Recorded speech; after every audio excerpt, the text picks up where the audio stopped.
Okay, right. So it is my pleasure to introduce one of our own tonight, Robert Law, who I'm sure many of you will. Right. So it is my pleasure to introduce one of our own tonight. Excuse me, I'm getting an echo Law, here. Who I'm sure many of you will. Apologies, I had the YouTube stream going, so I had myself from 2 seconds in the past talking at me. So it's my pleasure to introduce Robert Law this evening, and he'll be talking to us about one of his favourite subjects, which is the Apollo mission. Most of you will know Robert. He is currently on the ESG Council. He has served as Vice President for us, but he's been involved in Airdrie Astronomical Society, Ayrshire, Coates Observatory, and is currently astronomer in residence over at Mills Observatory in Dundee. So I can't think of anyone who has more enthusiasm about space and astronomy that I've met, and with it a huge amount of knowledge, far more than I have, certainly about the Apollo missions. So Robert, will you please tell us about the moon with Apollo 16? Okay, right, thanks. Thanks everybody for coming along tonight. We're going to take you on a trip to the moon. We're going to go back 50 years in time. We're going to go back to 1972. And I was only 12 years old at the time. And it's just sheer magic. We're going to go through, I'm going to show you loads of pictures. I'm going to rattle through them because it's got quite a lot. I'm going to follow the whole process from the training to get to the moon. Then I'm going to look back at how I saw Apollo 16 in 1972 and what my hobby and my interest is monitoring space missions. And I've done that. There's kind of favourite places I've got where I've been for historic space launches. And tonight on this talk, I'm going to talk about two of these places, Linwood and Airdrie. And the bit about Airdrie is a wee bit of a magic story at the end if we get time. So we're going to start off. Here we go. Oops.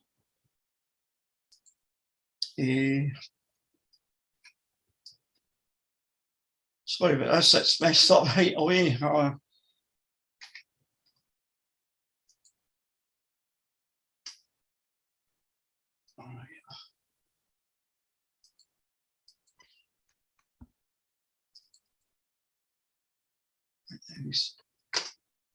It's more nerve-wracking doing this on Zoom than it is doing it in person.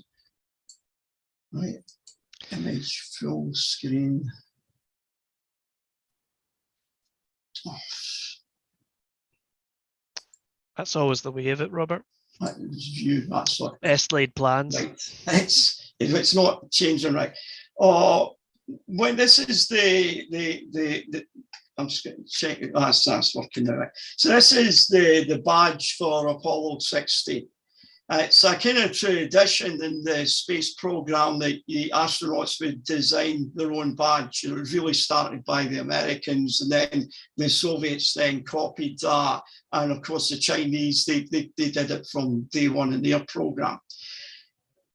So on this flight, we had John Young, who was, I'll show you a picture of the crew in a minute, a very experienced astronaut. He had flown on the Gemini flights. I'll put it here.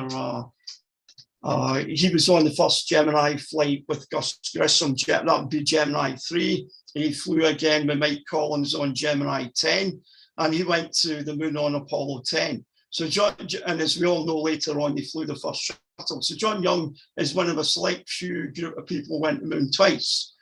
Ken Mattingly was a command module pilot. And if you saw the movie Apollo 13, you remember the story about he was meant to go on 13, but he actually caught the measles from Charlie Duke, of all people. And so he had to be pulled at short notice. So he did get to go to the moon on 16. I've met all three astronauts, and Ken Mattingly flew some of the early space shuttle flights he stayed on. And of course, Charlie Duke, who was the youngest person to go to the moon. Sadly, John passed away a few years ago, but Mattingly and Duke very much still alive. Any mission that John Young's on, you get this thing with big shields and all his patches. So you've got this big shield, Apollo, you've got the American Eagle, you've got the Golden Vector of NASA, and you've got 16 stars because it's Apollo 16.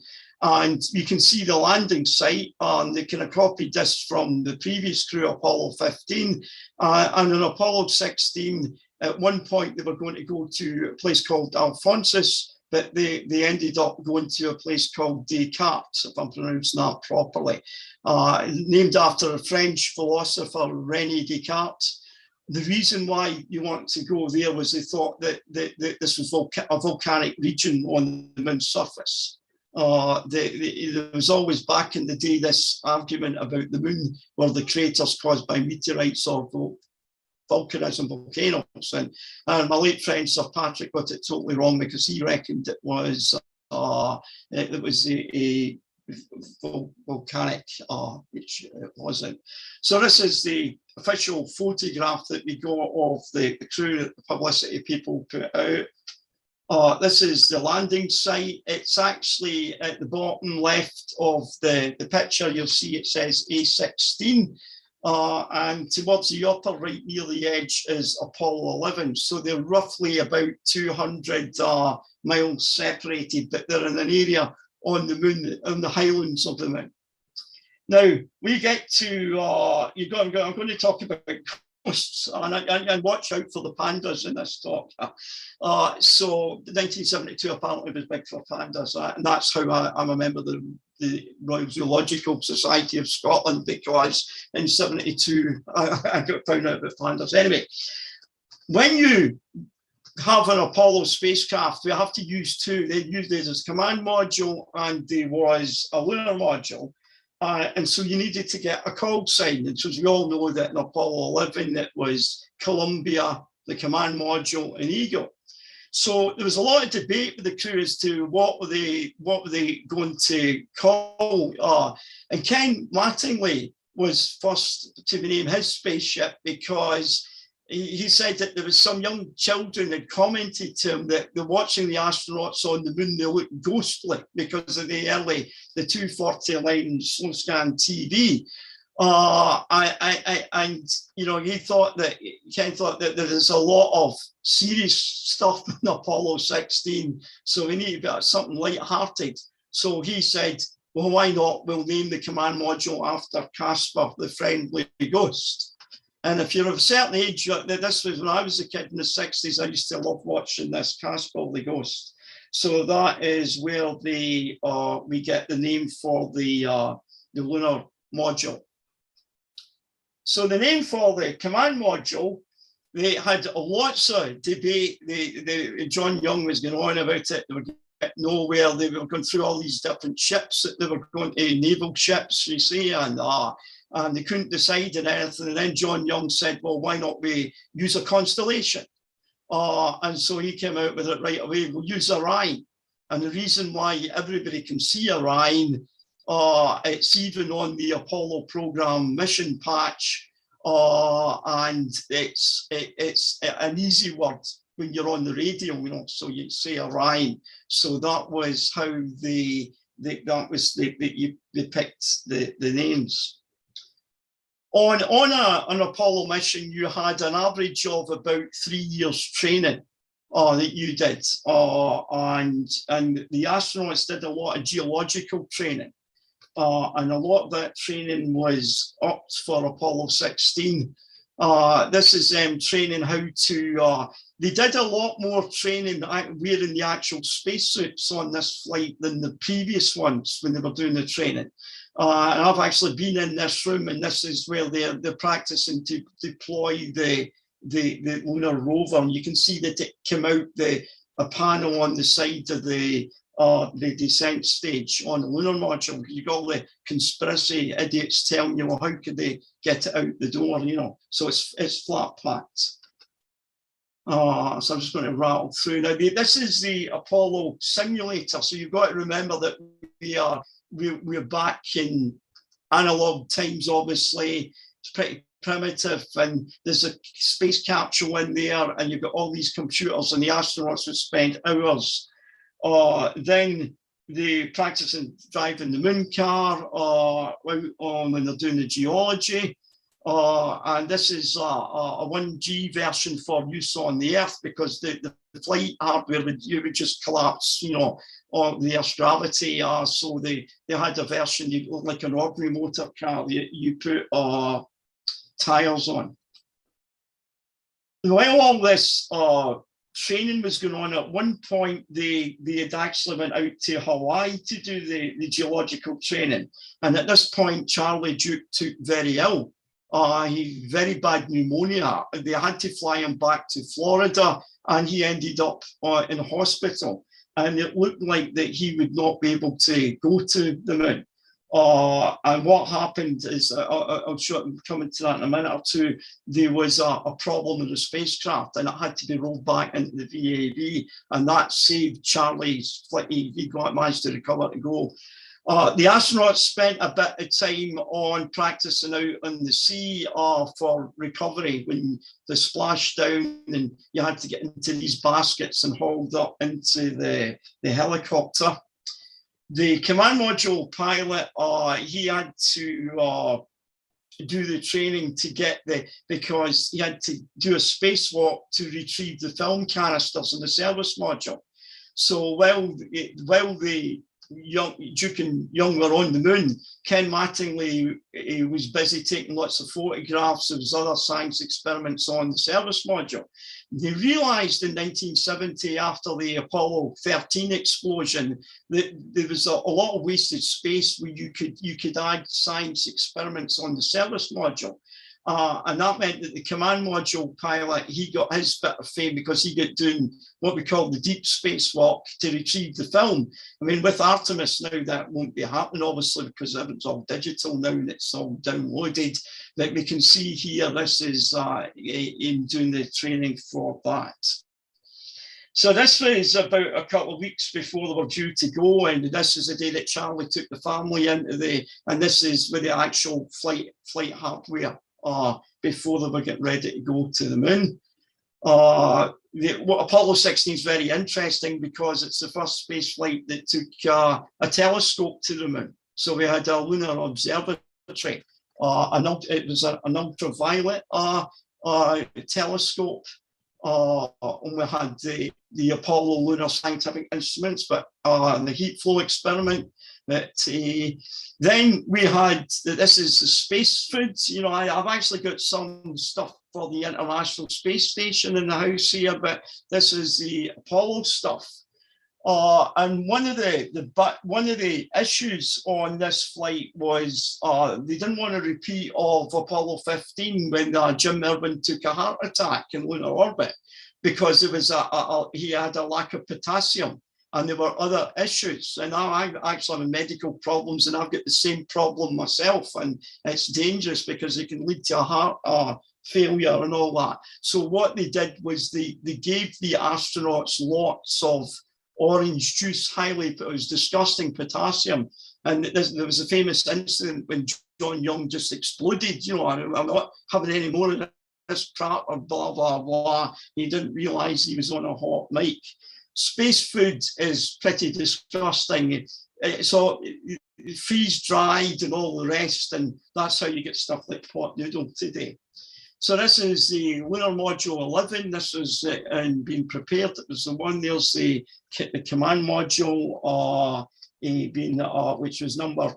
What was that? They made quite lots of these.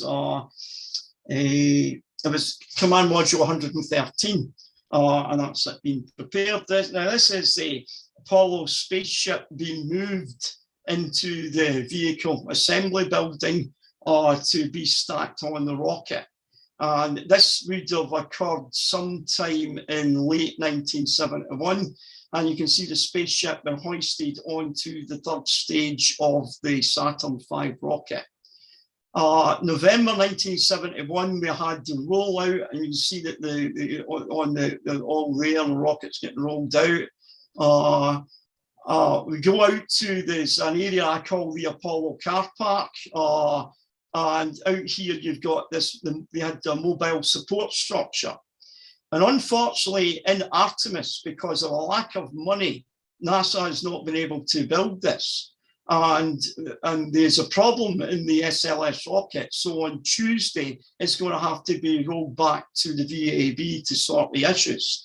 With the Apollo Saturn V, you could sort issues like what the fuel leak that we've got and the valve problem in the upper stage that we have at the moment. You could do that out at the launch site without having to bring the spacecraft back into the VAB. So that's it on the pad. You've got the crawlers moved away and you've got the launch platform. We're going to be using the same stuff for Artemis, so it's all been completely renewed.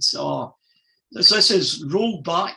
And this is basically like, say, Charlie's trip to the moon, because he was in hospital at this point. Then we're having to take the spaceship off the rocket to allow the technicians to get in, because what happened, there was a fuel tank, like a kind of bladder type thing, which burst and started to leak out. So that had to be fixed. So this flight was meant to go in March, right? It was delayed by about a month. So that's the spaceship going back. That's the spaceship been reinstalled onto the rocket. And then there's the 3 astronauts, and we have to roll out again. 2 pads is going out. Then they put back the structure on it. We had one last problem with a gyroscope, which really scrubbed the launch. And we didn't actually get on the launch day. They didn't actually get a chance to go ahead until just an hour before they were meant to go. One of the things that they do is they did a countdown demonstration test. You might have seen the other day that Elon Musk was doing a static fire test for the SpaceX for the Crew 4 astronaut launch coming up next week. We didn't do that with the Saturn V, but they did a dummy countdown. So the astronauts went out to the pad, into the spaceship, and they went through a practice countdown. That's some of the stuff that we're doing that they're doing at the moment with the SLS is similar to this. So we had a countdown demonstration test that went okay. So on the morning that they were going to go to the moon on April the 21st, 1972. The astronauts got woken up at 6:30 in the morning by the flight surgeon and said, "It's time to go, guys," And you had you got a big breakfast, and it was steak and eggs, There's a traditional, and then you go into the suiting up room, and then put the spacesuits on.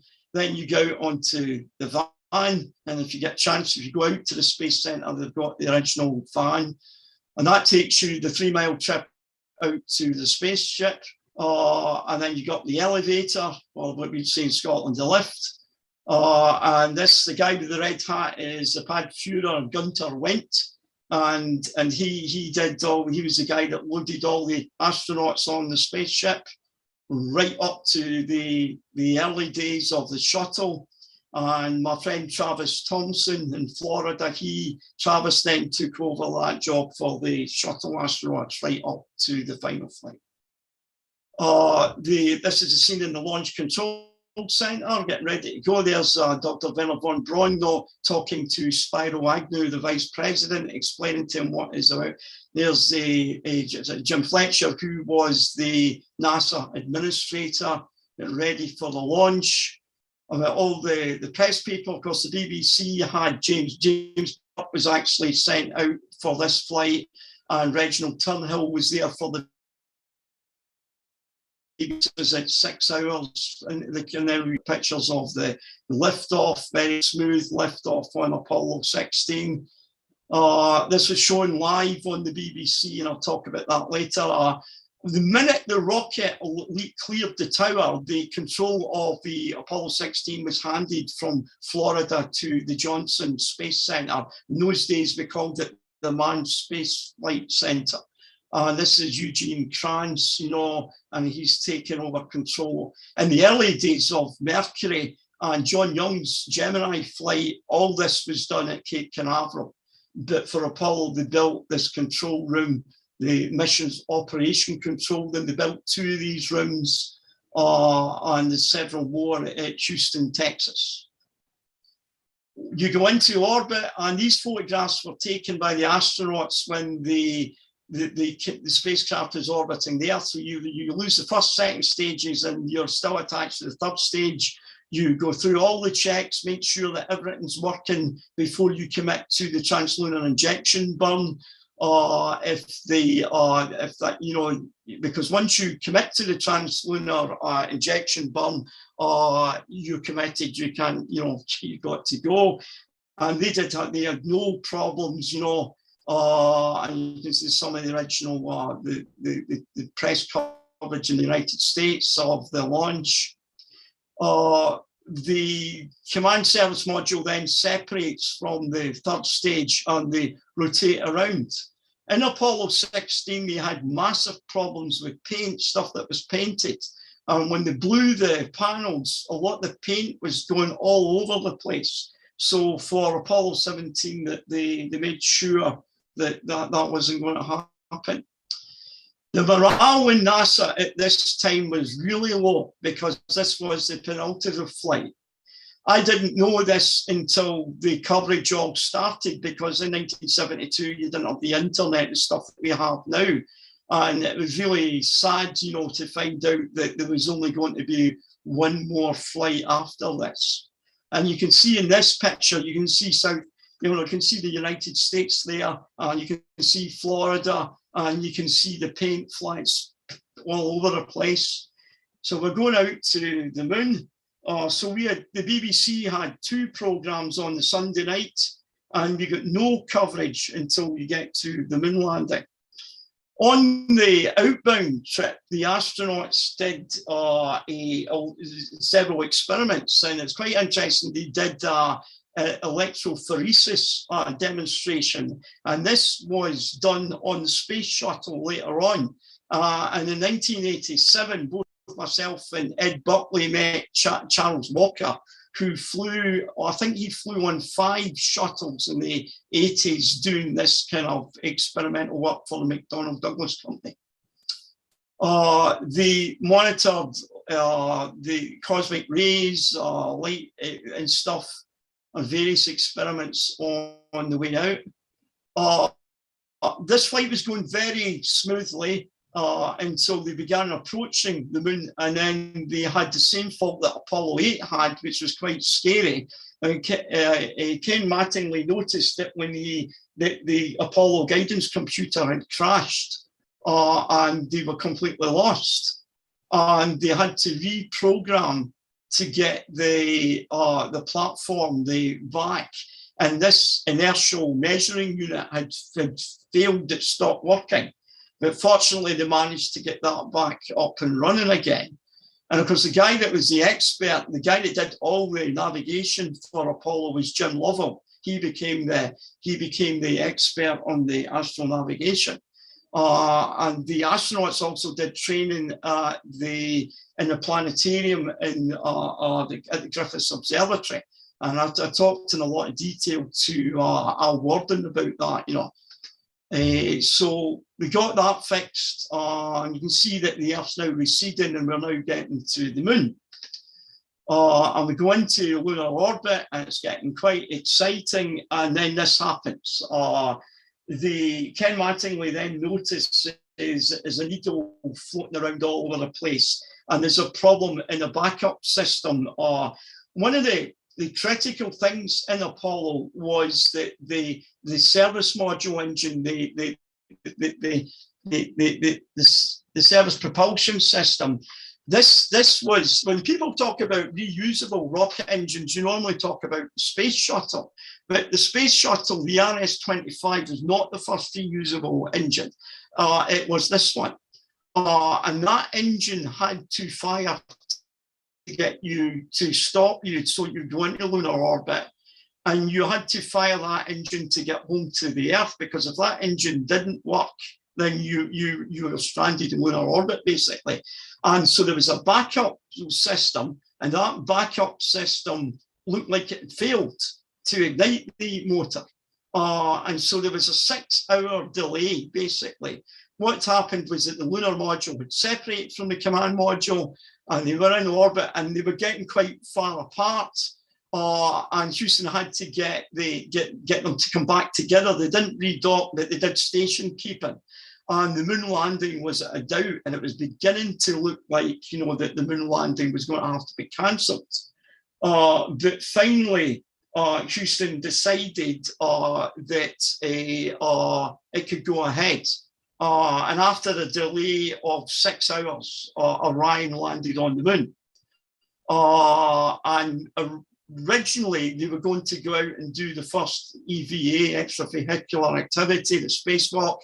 But Houston then decided that the astronauts, you know, you need to go to their bed, basically, because they were exhausted.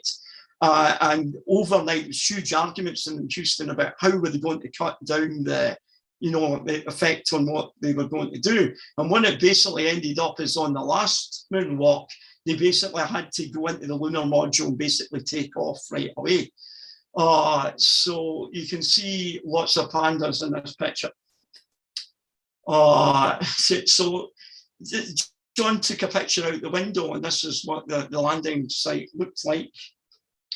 So the TV is a big thing, and as I've said to people before, Scotland's contribution to Apollo, of course, was not only could you watch it on the TV, you could see it in colour. And this is one of the early Apollo TV cameras that was used inside the command module, and you see it came with a little monitor.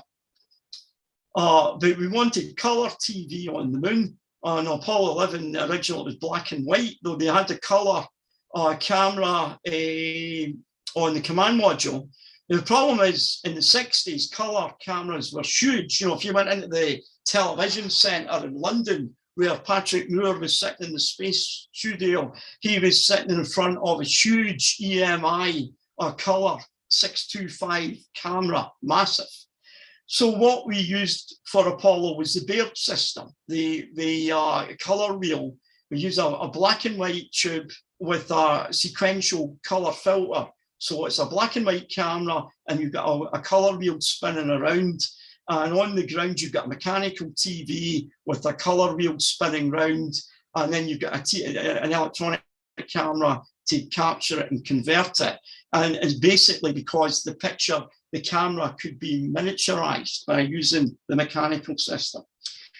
There was a company, a special effects TV processing company in Hollywood, who developed a way of improving the picture. And I noticed that, and I'll talk more about that in December when I'm talking about Apollo 17, but I noticed that every Apollo flight, you got your picture and your TV got better. And in the United States, there was quite extensive coverage. So the three events, and in the UK, the BBC covered this, and ITN covered it. I'll talk more about that later. The main thing on the Apollo 16 was what we call a J mission. It was a science mission, and they had an electric car. So a lot of people think electric cars are new. Well, I can tell you they're not, because we had them when I was a kid 50 years ago.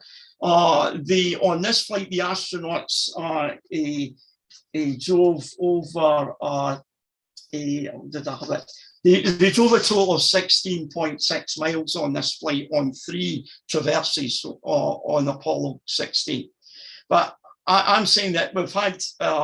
I thought, well, electric cars aren't new because we had them in 72 and 71. And so about a couple of weeks ago, Elon posted a thing on Twitter of an electric car, which was taken away back in the 1890s. So they're not new. So I'm just going to rattle through some pretty pictures. You can see the lunar rover, that was after it's deployed.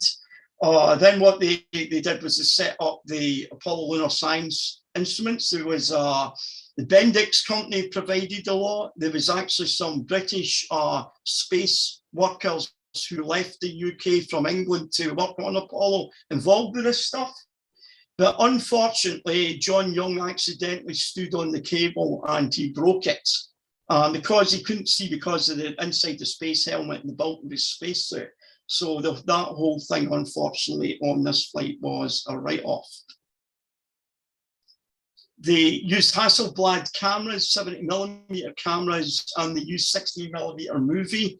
So here's a picture of Charlie Duke there. As you can see, he's got the drill. They could take core samples. On this picture here, if you look at the right of the lunar module, you can see all that junk hanging down.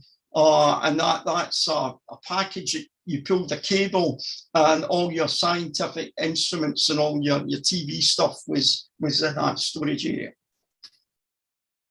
One of the things that the astronauts used was it was called a GNOME, because, and you can see here, this is a black and white picture, but you can see that's actual color bars so that we could get the color right and also give you an idea of scale, because when you're on the moon, there's no buildings on the moon, there's no telegraph poles or phone masts or whatever, so it's very difficult to get a judge of what the size is. So they would take this device to the different, I think there was like 8 areas that they wanted to go, that the scientists had decided, the geologists, these areas where they wanted to investigate.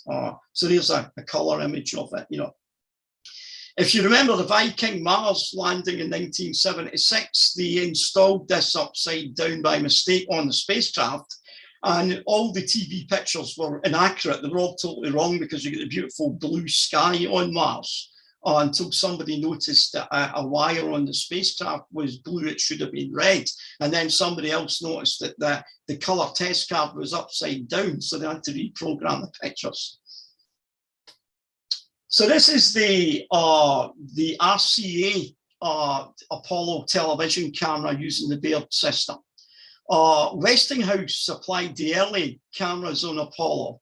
And after the incident on Apollo 12, when the camera tube burnt out, RCA decided, right, we're going to see if we can make a better one. And the top, you can't really, you notice at the top here, there is a solar panel which is getting the sunlight to power it. And you've got the lens here, and you've got like a lens hood to cut down the glare. And then in here, you've got the mechanical, the motor drive, motors down here, and you've got the color wheel there for the color processing. And this could be automatically controlled from the Earth.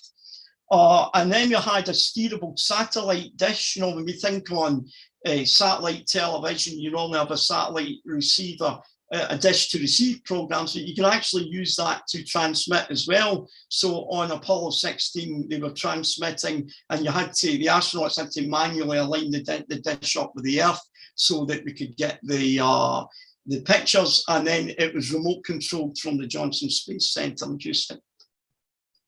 It was one of my great things on this flight, and it's only been in the last few years that China has put an astronomical observatory on the moon. But Apollo 16 was famous because it was the first telescope on the moon, and it was an ultraviolet telescope. In many ways, you couldn't use this telescope on the Earth.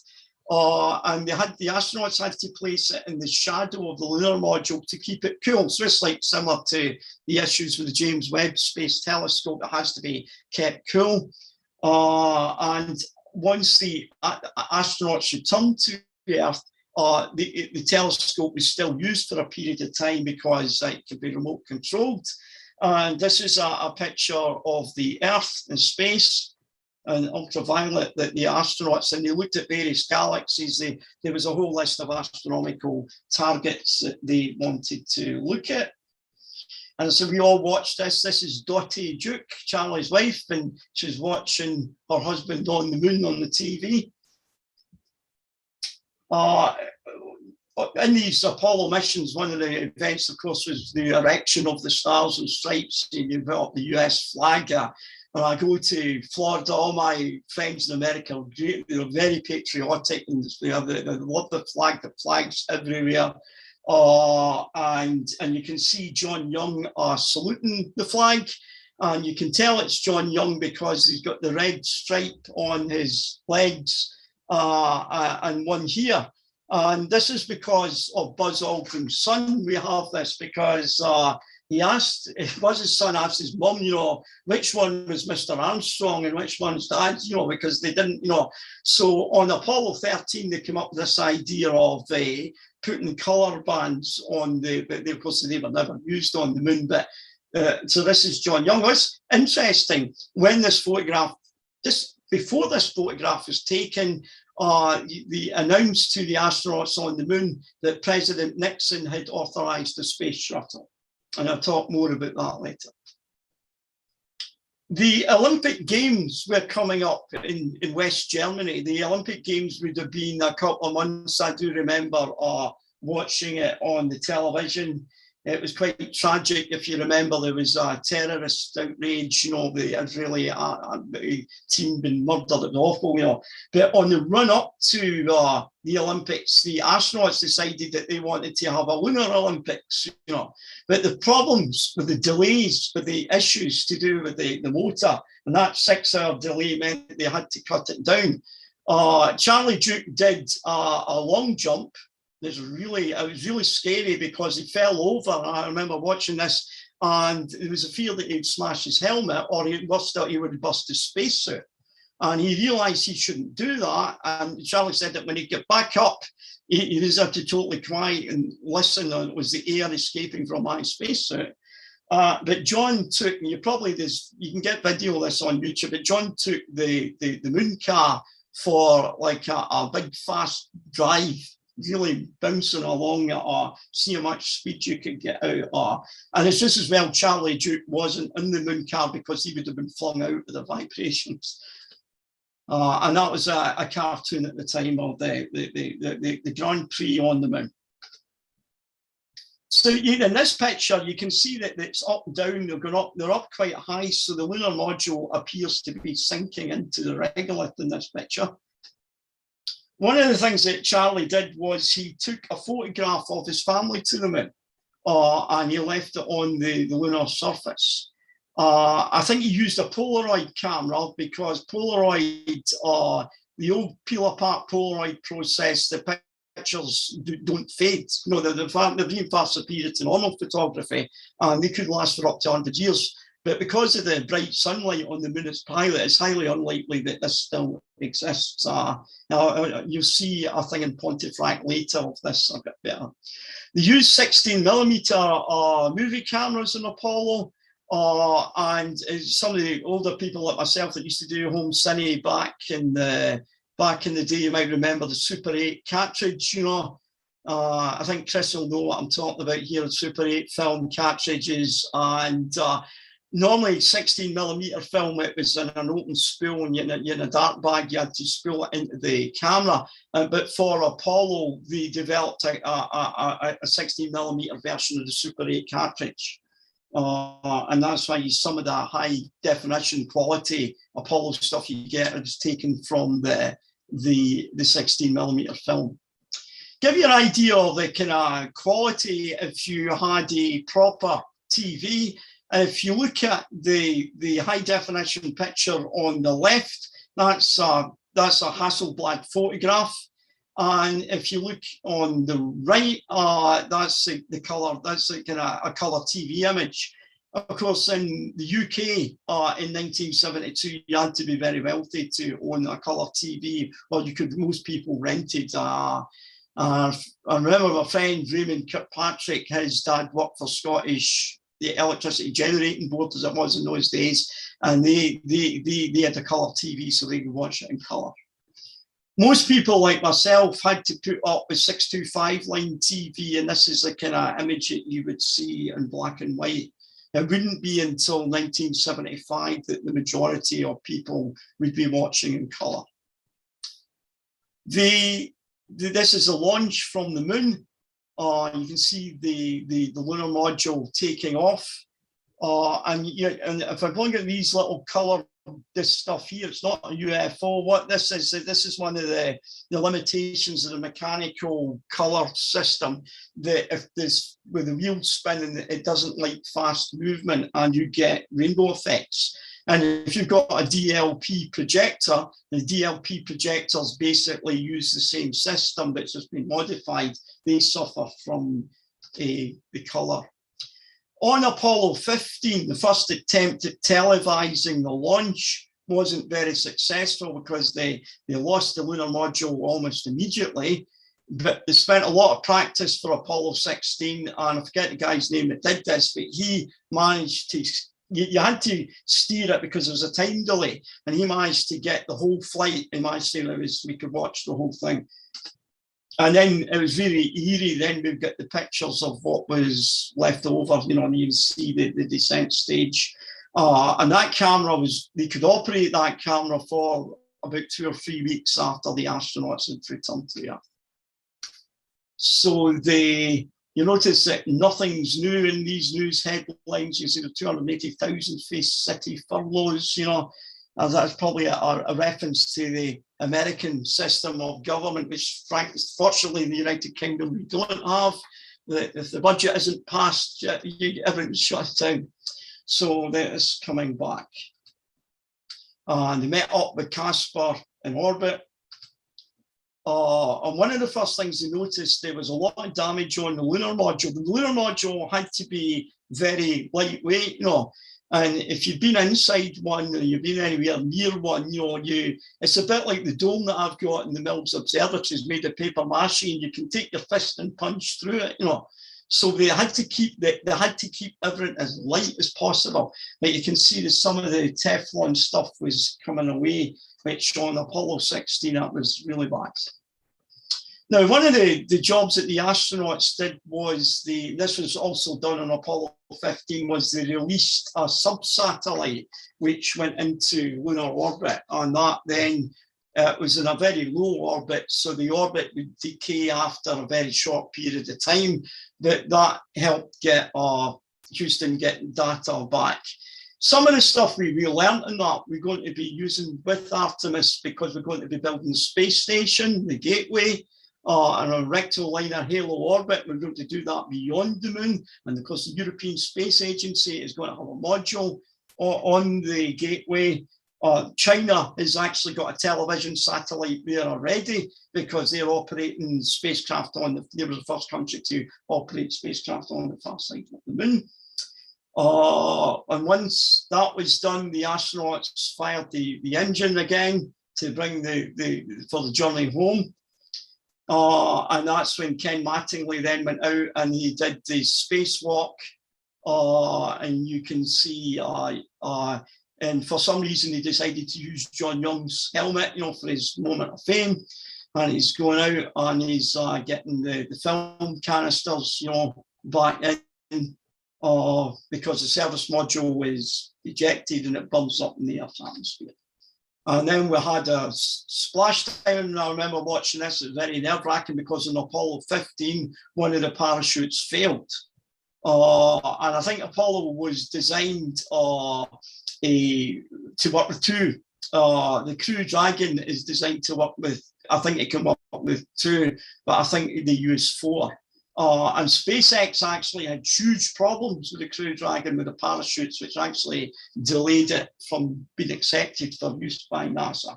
But on 16, all these parachutes worked fine. And there's the astronauts on the carrier. And you see it's not number 66 because we're on a completely different naval ship. So the helicopter has a different number. And this is a more recent picture of what we can see on the moon today. Now, unfortunately, on my screen, you've got all you'll have to shut down the pictures at the side. And so if you see you can see the lunar module still there. You can see the astronauts' footprints out here, and you can see the moon car. You know, I do get idiots from time to time trying to tell me that they didn't go to the moon and it was all filmed in a TV studio.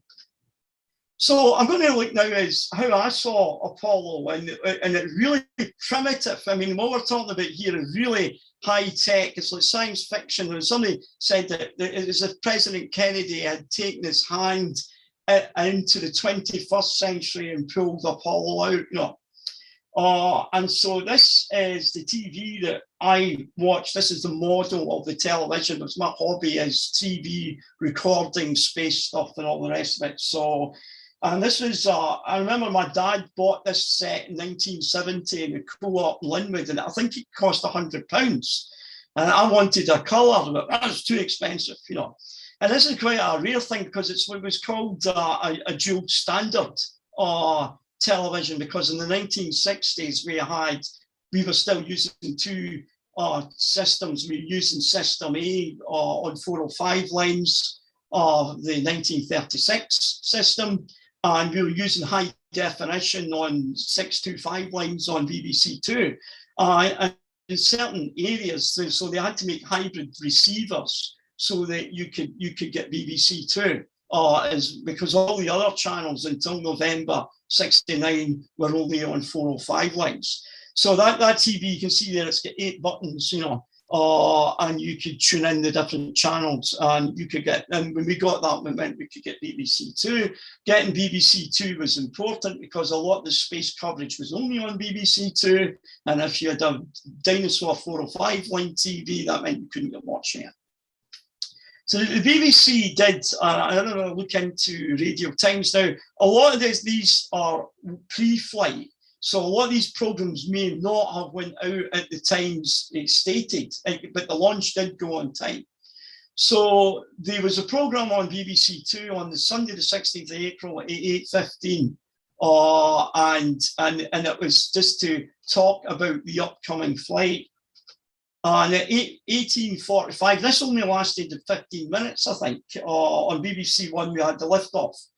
What the BBC did was they sent James Burke to Cape Canaveral to cover the launch. Because normally Patrick Moore and James Burke were stuck in the TV studio in London. Poor Patrick was left behind, but he got to go on the next flight with James Burke. And they did there's a video you can get on YouTube. It's absolutely amazing. All the behind the scenes stuff, testing out the satellite. You know, James Burke's trying to, in London, can you hear me and all that? Get ready to do it. So, so they had, you know, Geoffrey Pardo, who was a space, he was still around in the early days of the shuttle. Geoffrey Pardo worked on the British space program, which was basically almost destroyed in 1972, but that's another story. And Wing Commander Tony Nicholson of the Royal Air Force, these were like experts that the BBC brought in. And you can see it was presented in association with NASA, where they took the footage, the stuff, the European Broadcasting Organisation and US networks. In the BBC's case, that would mainly be CBS. So we had to wait for days. It would have been covered on the news. Now this is wrong, because on Thursday, the 20th of April, 1972, BBC One London, 21:20, the moon landing. So that obviously didn't happen at that time because it was greatly delayed, you know. Then the BBC did, and I have vivid memories of watching this, but now when I'm researching this talk, it's probably been the reruns that I saw, because the EVAs happened on the actual flight. They were very late at night, you know, in the early hours. So this was meant to be 13:50 on Friday, the 21st of April. I'm just going to, so they had the first moon drive, and then they did programs for the second moon drive, third moon drive.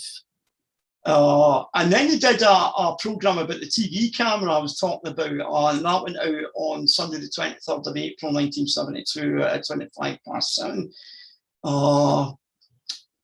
Let's give it a second. I'm just racing through these. Now, the splashdown actually occurred during the 9 o'clock news.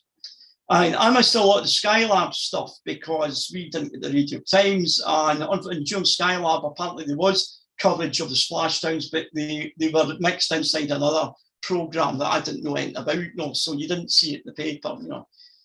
So that was the splashdown. So that was the USS Ticonderoga, and so you know, coming in at 400,000 feet, 22,000 miles per hour. And in 917, we went at radio blackout. It was always nerve-wracking.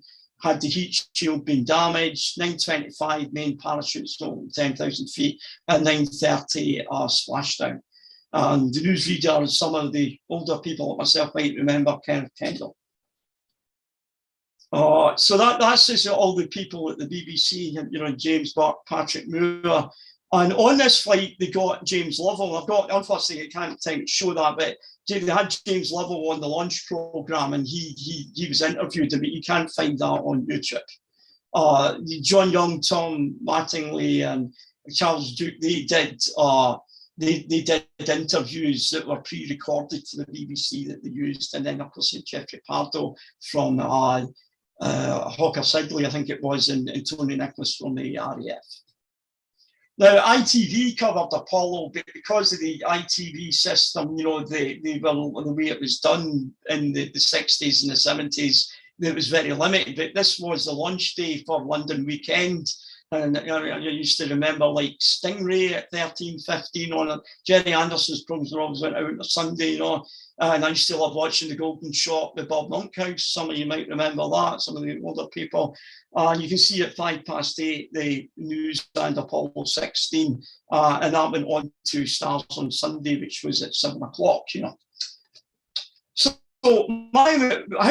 my way of getting information, because I guess there's no internet, was through the press. And this is a very famous newspaper called the Scottish Daily Express, my favourite paper. Now, this isn't to be mistaken with the Daily Express that you buy today, you know. In Glasgow, in 1928, Lord Beaverbrook set up a newspaper. And then by the time you get to the 60s, the Scottish Daily Express was a broadsheet. It was a real newspaper. It was the best-selling newspaper in Scotland. All the journalists wanted to work on it. And they had excellent space coverage. Airdrie Observatory, I think we've got a complete set, or in the Airdrie Library, we donated a complete set of these newspapers for Airdrie Observatory. And this was how I would, my dad bought this paper, and I read the paper. And I was always trying to see when they were going to go back to the moon, because you didn't know, you know, then one day it'd be in the paper, or Apollo 14 is going to be on such a date, you know. And this one I've got here is actually Apollo 13 on this one. So the Daily Express was one of my main ways of learning about space. And I remember the teacher at school asked everybody in the class to put up their hands, and there was only two of us that did that. Was myself, and there was another boy. It was an English boy living in Linwood, and he read the paper so he could all the English football results, you know. Another way back in the day is, just look at my panda again, the National Geographic, which I subscribed to, and at the time of Apollo, my uncle Tommy, who knew Eric Tomney actually quite well, and there was another famous council member, I think Liam Davis was another one that knew my Uncle Tommy, you know. So my Uncle Tommy was in the National Geographic Society, and he would come and visit us in Linwood, and he would give us all these National Geographic magazines, and that is the Apollo 16 issue. There's no surprises there. It's 1972, so pandas are everywhere. In 1971, I was watching the TV, and the adverts come on, and there was a new comic. You remember, I'm only 12 years old at the time. They're called Countdown. And you can see a deranged Doctor Who. So when people talk about Doctor Who, my Doctor Who is John Pertwee. You know, it will always be John. It's my favourite Doctor Who. And this was a kind of science fiction type comic, but it had science facts. And it gave extensive coverage to the Apollo missions. On issue 1, you got a free chart poster, which I missed out on because I didn't know about it. It was too late. My mum wouldn't give me the money to buy it, so I had to wait to follow me. So I remember Eric Pollock had the poster, and the following week then you get the mission badges that you stuck on to your poster. But if we run forward a year to 1972, what's happening in 1972 is that the American space program is basically dying because of underfunding. America's about to abdicate its leadership in space and throw the moon away after spending billions of dollars. They were going to carry Apollo on into the 70s. There was going to be a moon base, and they were going to send people to Mars. But Richard Nixon wasn't interested in space. He was a bit like Barack Obama. He cut the budget. Congress cut the budget. And, you know, there was a lot of money. We don't want to do it. No, but Nixon did give the go-ahead for the space shuttle.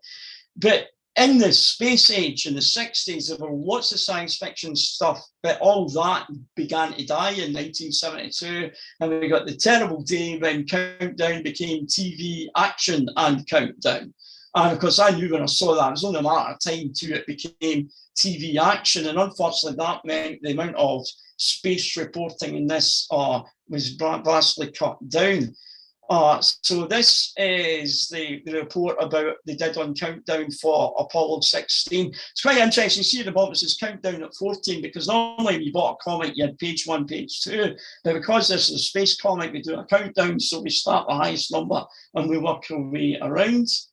Then they did a thing about John's Grand Prix on the moon. And then about a month after the flight, they did this one where they are looking back on the flight. They also covered the news that happened during Apollo 16 when President Nixon announced the space shuttle decision. And about 6 months later, Countdown and TV Action also reported the cutbacks again to the space shuttle when we ended up that we didn't get the fully reusable system because Congress wasn't prepared to put the money in that NASA was requesting. I just love this. I found this looking through these Countdown comics. I've got them in a CD-ROM. There was this young guy, because it was really, I remember joining the Paisley Astronomical Society when I was 11, and on the junior section on a Monday night, it was stowed out with kids because we were in the Apollo era, you know. Going to the moon was becoming quite routine, you know. I mean, 50 years later, in a lot of ways, I think we're very backward now and old-fashioned, believe it or not. No, we can't do things that we could do, you know. And I love this one. I actually did this myself, but it wasn't until later on, 1976, before I had a shot at this. But this guy had the famous Dixon 60mm telescope, the Prince 330 telescope, focal length of 710 millimeters, and using the low power eyepiece, he basically put his cheapo Lunar Instamatic 126 camera, just like I do in the observatory with my phone, and he took a picture of the moon. And there's a close-up, and it's quite eerie. And I'll look at this picture because you're seeing that moon in the Apollo era. The picture, you see that at a time when people could go to the moon. We can't do, at the moment, we can't do that anymore. I always thought, again, nothing's new. I got all these, I got my first flat earther at the observatory in November, you know. Well, these idiots tell me that they go to the moon, that it's filmed by Stanley Kubrick and all this crap, you know. So I couldn't believe it. This is 1972, and he's saying, my dad says that the astronauts didn't land on the moon, but on a desert on Earth. And he also says that when we see films of the moon, the film is slowed down so that the men appear to be weightless. You know, so he also thinks that men have never been in space and come back alive. It's all a publicity gimmick. One of the things that we did back in the day was you built space models. My Uncle John came over with a whole pile of stuff visiting us from America, and he brought me this big, huge box. He wanted actually to bring me a flying Estes rocket, but they were banned. So I think the UK is the only place in the world where at that time model rockets was banned. So he got me this, you know. This is a collector's piece. I'm trying to get that again. I mean, this bit here was reissued in the 80s. I got it again. I was hoping that this was going to be reissued for the 50th, but unfortunately the dies for this model in a really bad state. It's Action Man size Gemini astronaut doing the spacewalk. This one was released. I've got this one that's been released pretty recently, as re-released as that. The main difference about American model kits is that their paint came in little bottles, whereas in the UK, our paint came in little tins. Now, I just put this in, sometimes I say to people, I wish I was a wee bit older. If I was a wee bit older, I would be able to appreciate Apollo better. But if I was that age that this guy is in 72, you know, and if I had the money, that's exactly the kind of setup that I would be having, you know. And what we've got here is television recording system. And this is a Sony monochrome open reel video recorder. And our primary school in Linwood had one of these machines. And so the teacher, they used to record the school's programs. And here he's got this will be a hybrid. It's like a 625 line 405 TV, a dual standard, so you can get BBC too. And then he's got this Sony. These are amazing sets, like a little Sony set. And they actually used electronics rather than valves. You know, they were transistorized, so you can use that as a monitor. That would be the kind of setup that I would have loved to have when I was 12. You know, and so I could record the Apollo stuff off the TV. Most people in reality, like my friend David Harland, the space historian, he used an open reel, and I do have a 1970 Philips open reel tape recorder of the type that we would use now. This is this is about 10 years ago, and this is this is Charlie Duke, and he's in the Airdrie Observatory, and this is just magic. And you can see that if you look here, there's my ghost. You know, somebody there to describe me as a ghost. So there's on that there. You know, this is really surreal. Aileen Malone asked me. She asked me, how is it? We were sitting in the pub in the Airdrie one night, the Robert Hamilton, and Aileen asked me, how is it I'd met so many astronauts? And I said, the reason why I've met astronauts it's over a long period of time. And Aileen says to me, I'd like to meet an astronaut, you know, but how can I go about that? And I said, well, the only thing that I know about here is, instead of going to America, is Autographica.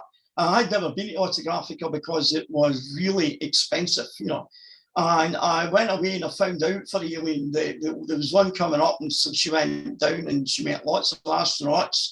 Then she went down to second one. There was one in London, Aileen and her husband Tony went down to, and then they went to one in, I think it was Birmingham. And one night the phone rang, and it's Aileen. She says to me, Robert, what would you see if I could get Charlie to come to Airdrie? I said, you've got to be joking. You know, that's never going to happen. And it did, you know, and it's just pure, it was just absolutely pure magic. Aileen had to, they started off in the Airdrie Astronomy Association doing it. Then what was happening, other people were not wanting to do it, and the problems. And I said to Aileen, look, you have got to take this out of Airdrie and you've got to do it yourself. And you're going to have to set up like a company. So she set up this company. It was called Walk with Destiny. She applied to the lottery. She applied, and we're always very grateful to Boyd Turnock, you know, because Mr. Turnock put a huge amount of money in to make this happen. And it's just magic. And so Charlie came to Scotland. And this is a mural, this part of the space mural that we have at Airdrie Observatory, and we have actually signed that, you know. In this picture, you can see him signing the visitor book, and that's me with the camera standing up there. And this is pure magic. I meant to say that this reminds me that in Apollo 16, the astronauts could take their own music to the moon, because they had the tape recorder, the Sony TC50, which was like a Walkman. And so Charlie liked country and Western music, and John liked, like I do, easy listening music. So John Young took easy listening music. I don't know what Ken Mattingly took, but all the country and Western, Dolly Parton and Johnny Cash and all these people, they all got together and they produced cassette tapes so that Charlie could listen to country music. And what's happening in this picture here is that we're waiting. There's Aileen Malone. We're waiting for her husband to come with what was they call the homeschool bus for, because all of this, Aileen's daughters there. You can see Alice, and I think that's Ruth there. So that they're all waiting. Now, this guy here is a very good friend of mine. I didn't know who he was. He's actually was a High Court judge in Yorkshire. And this is my very good friend Ken Willoughby. And Ken Willoughby brought astronauts to England, And these two people, I can't thank Aileen and Ken enough for what they've done for me, And I got to meet a whole lot of people that were interested in space at the same level that I am for the first time. We were waiting there to go to take Charlie. We went to a pub in Coatbridge, and they had me sitting with them. And it was really weird. I got him a man that walked to the moon to drink iron brew. It was hilarious, We met up quite a lot of times. We met up in Pontefract. This is Ken got Charlie twice to come to Pontefract. We all had a big dinner. Some of us went for a private meal, and I think this is where this was taken. There's a lot of space collectors bring stuff, and they get the astronauts to autograph them. And Charlie's holding his family picture that he left on the surface of the moon. Then we got a chance to meet Ken Mattingly. And this was in Pontefract and that is me with Ken in Pontefract, I got to meet John Young twice in Edinburgh back in the 1990s, and you couldn't really talk to him. He came on and he did the talk. He was at the Edinburgh Science Festival, and then John came back the following year, and everybody in Discovery Space Club, we all trekked back through to Edinburgh, and he did the same talk again, and we presented him with the Coates Observatory medal as a little, but that's me with so there we go. So I hope you all found that interesting. I know that I do go on about space a lot, but I just thought, we'll just look back at all these lovely pictures.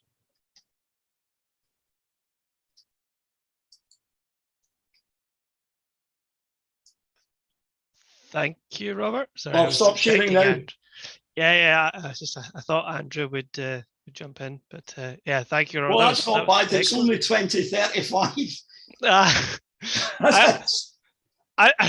I thought maybe there was a way I could discreetly get your attention to tell you you'd passed the hour mark, but you were in full flow and you only had about 15 images left. So,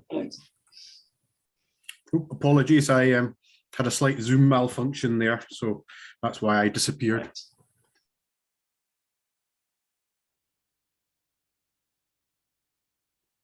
So thank you so much, Robert, for that talk. I didn't know half of that, but then, yes, I'm a bit too young to remember the Apollo missions. One thing I did know, which has nothing to do with space, is that the very first person to be run over by a car in the United States in 1899 was run over by an electric taxi cab. So it wasn't Elon Musk put that tweet out. I think it was last month. Yeah, I didn't know they had electric cars that early. Yes, well, yeah. Well, I don't know why that's not the case. But a quick question that occurred to me, that in Apollo 13, and it was something that was mentioned in the film with Tom Hanks, is that there was some disappointment at the level of television coverage they were getting at the time of Apollo 13. Yeah, I can tell you about that. Yeah. So is it the case that television coverage increased after Apollo 13? Yes. And then did it decrease again? How did it kind of increased and decreased, right? What was happening was that the networks lost interest in space very quickly in the States.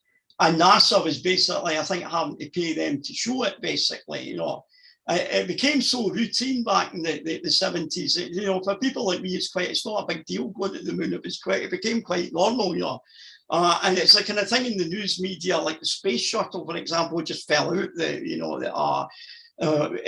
What happened in the UK, basically, and I know this because Matt Irvin came at an exhibition on in the Dundee Science Centre. And he came up to specially visit me at the observatory. We did a 2-hour talk, and some of my friends down in Airdrie were raging because I didn't talk about Blake Seven and Doctor Who. I was more interested in real space, thank you very much. And what Matt told me was that the BBC, in fact ITN, actually ITN, Lou Grade was the big boss of independent television in the early 70s. And Peter Fairley tells the story how Lou Grade burst into ITN and said, right, this was Apollo 13 in the run-up to it. And he says, space is dead, space is dead, space is dead. And Peter, what are you talking about? No, we're not doing it, we're cutting back the funding. The BBC did likewise. The BBC had scaled it right back. But what Matt told me after Apollo 13, that the BBC thought that there was going to be a tragedy in space and that astronauts were going to die. And so they decided that, well, we're going to have to, it was awful, we were going to have to up the coverage again so that we're going to be on air, when this disaster happens, And so the coverage then went back up. So they spent a bit more money. They paid for James Burke to go over to NASA. And on Apollo 17, they paid both for Patrick and James to go over, and they spent a bit more money. So yeah, it did get the amount of coverage it fell out the news. And that's why I have my own personal television station. There's a TV transmitter in the other room. And nowadays, because in the 70s, the BBC had to pay a fortune to get, that was the other problem, the cost of getting a satellite link from Houston. And you were paying about £300 a minute, like a giant phone bill. I think on Challenger's first flight, I had a huge phone bill, which is this dial, the shuttle that you phone up there. So nowadays, we've all got the internet and YouTube, and you've got NASA TV on YouTube. So I've just got a 4K Freeview receiver with YouTube on it, and it's connected to a TV transmitter. And I broadcast my own station on Freeview. It comes up the Freeview, but it's a closed circuit system. It's probably a bit more like Virgin Media. I do have the capability, and I have done stuff broadcasting TV over the air. But and then I'm recording stuff digitally now onto a USB for archive on the Blu-ray. So it was cut back, yeah. Obviously Apollo 11 was the thing that really annoys me about the coverage of Apollo, particularly in the BBC, is all you get is Apollo 11 and Apollo 13, and they ignore everything else. And in actual fact, these are the two most boring ones, because Apollo 11, well, it's historic and all the rest, is pretty bland, and there's not a lot you see in that. And Apollo 13 didn't even land on the moon. And the exciting missions are like the last three, were particularly 15, 16, and 17. And I can't understand the BBC pushed technology. It was a tremendous achievement by the BBC and the Post Office and independent television in London to be able to. And then the other thing, of course, is they scrubbed all the tapes. It's all lost. And I know all about that in the 80s because the SDS1 to the cost of videotape was very expensive. A VHS tape would be about 30 or 40 pounds in our money at the start, of the shuttle program. Yes, thanks. Yeah, so it's quite disappointing to hear some of that, to be honest. And this one's a bit ghoulish in places, the reasons for covering the space missions. And I should say that Nixon, Apollo, the question I'm always asking is, why was Apollo cancelled? Did Nixon, it was not as simple as that, but Nixon was petrified after Apollo 13. He thought it was great, but after Apollo 13, Richard Nixon was really, and he's been genuine about it, was it? No, he was really concerned that he didn't want a crew to be lost in his, watch, President Reagan had that, and President Reagan's a big hero of mine because he saved the space program. So there was the Apollo was very dodgy. It wouldn't be allowed today's nanny state, woke culture, and health and safety. Apollo would not be allowed, and we know that because they were suggesting a few years back, why don't we just get the Drummond to bring the lunar module back into production, and it wouldn't, your health and safety, One thing I should say about Apollo, it's amazing that you could go to the moon in one flight. There's none of this nonsense of 14 launches of Starship. To me, it's just pathetic.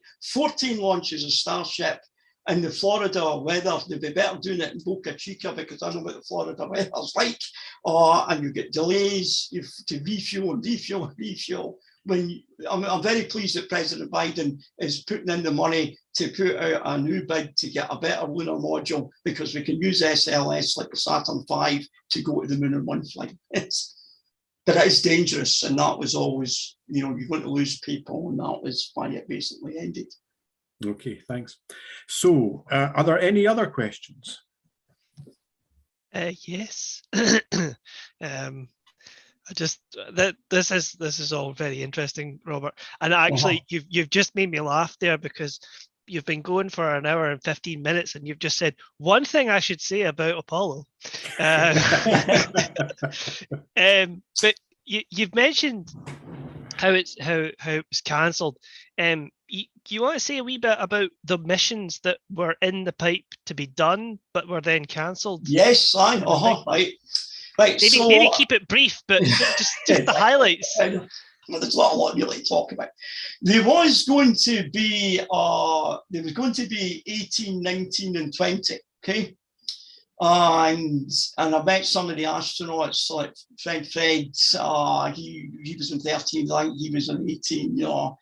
There's another guy he flew on Challenger, and he actually came to the Coates Observatory to see me when I was on holiday, but we did meet up in Paisley later. And they had crews, and they were going to start the training. Apollo, one of these flights was going to go to the Marius Hills, and that was what I wanted to see, and that's is really sad. Another flight was going to Shorters Valley, which is just next to Aristarchus. And Apollo 20 was going to land inside Copernicus. Then there was going to be a gap of a couple of years, because they were going to do Skylab. And then in 1974, they were going to go back to the moon on an extended stay mission. And it was hoped by about 1975 that we could have started building a moon base. But it's the cost. It costs a lot of money, and the Congress in Nixon, they just didn't. People were losing interest in space, and they basically succeeded leadership to the Soviet Union, and the Soviet Union went put up space stations and other things, and the Americans began to fall behind. And it wasn't until the space shuttle, which was greatly delayed, that the Americans took back that leadership in space.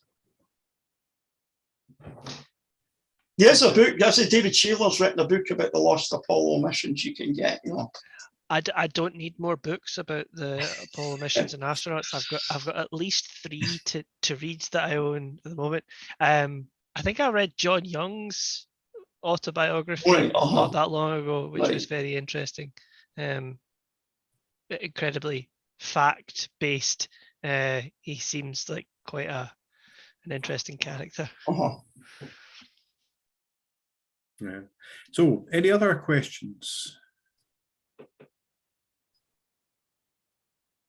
If you're on mute and your video's off, I can't tell, of course, if you've got a question. So feel free to come off mute and on video if you wish to ask Robert a question. I see that there's a David Deacon saying that Nixon only approved the shuttle mainly because the military could use it.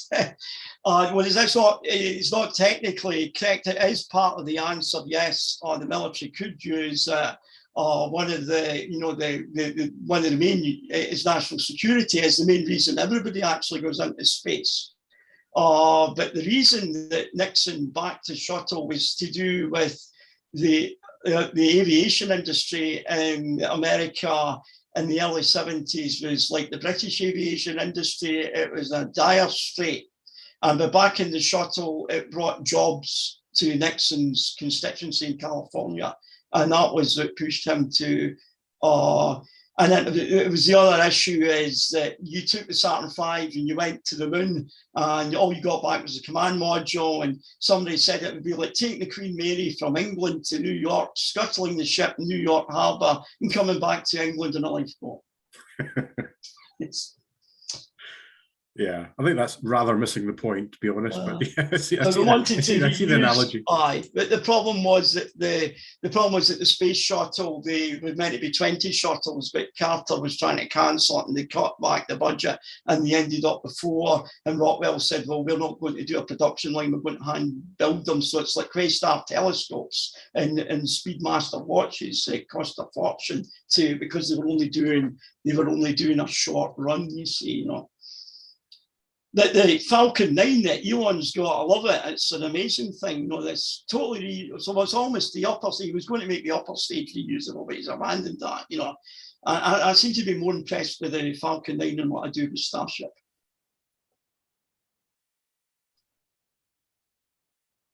So I don't see any other questions, although I've actually got one more.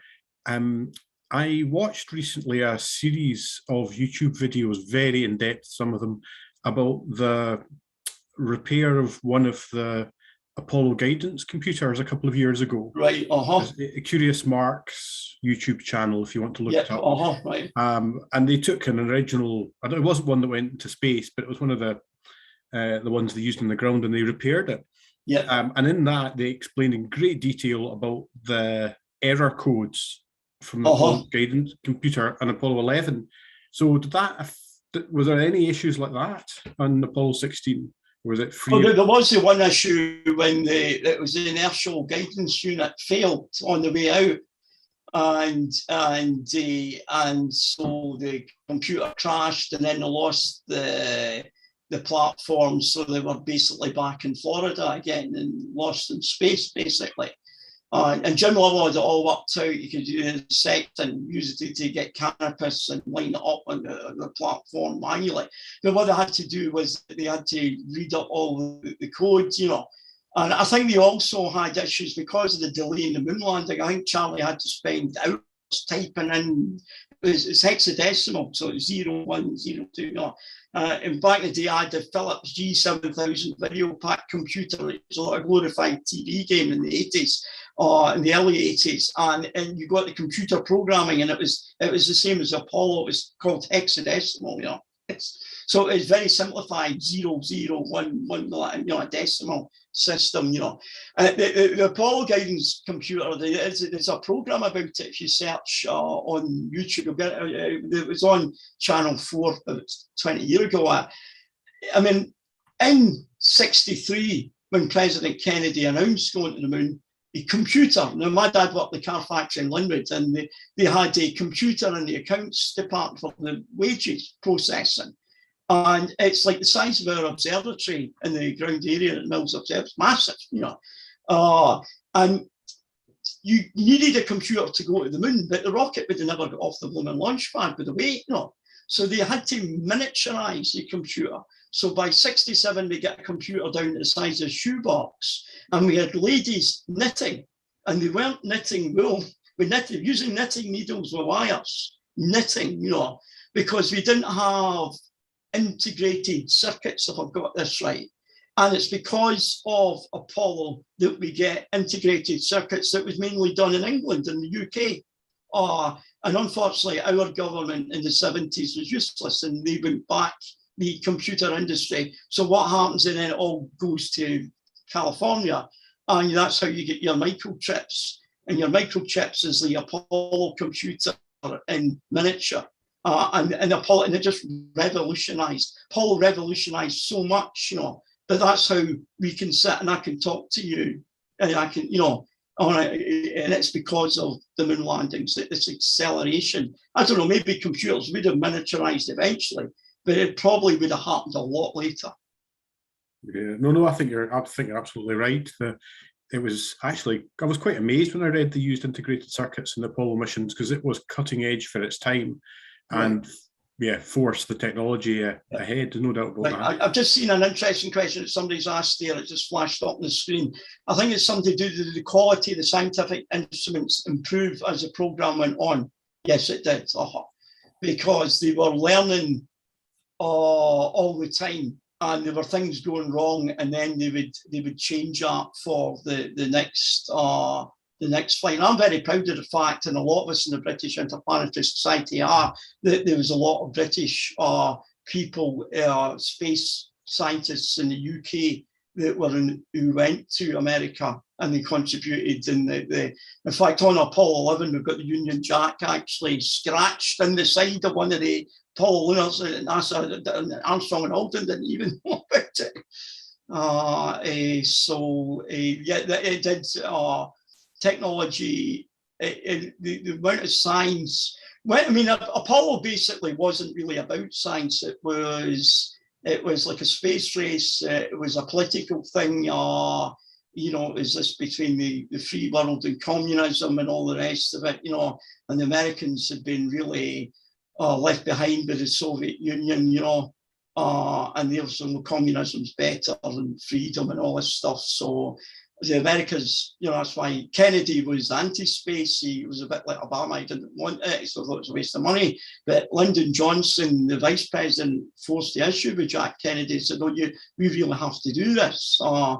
And then it just got out of hand. It was so expensive. Then Kennedy wanted to get the Russians to do it jointly, just like what they would do at the space station. And that would have been brilliant. But at this point, Khrushchev wasn't interested. And then tragically, President Kennedy was murdered. And there's a school of thought that says that had Kennedy lived, it quite possibly the Apollo project could have been cancelled because of the huge costs, And we know that. I can tell you that because I've heard the White House tapes, the Kennedy's discussions. Well, thanks very much, Robert. As you'll have seen, there are plenty of people in the chat expressing their appreciation for your talk. Clearly, you informed a lot of people tonight and entertained them. Certainly me. So I think unless anyone's got any last-minute questions, we'll thank Robert once again, and thank you all for attending. And we'll see you next month for the last lecture in this session of the ASG. Thanks very much. Thanks.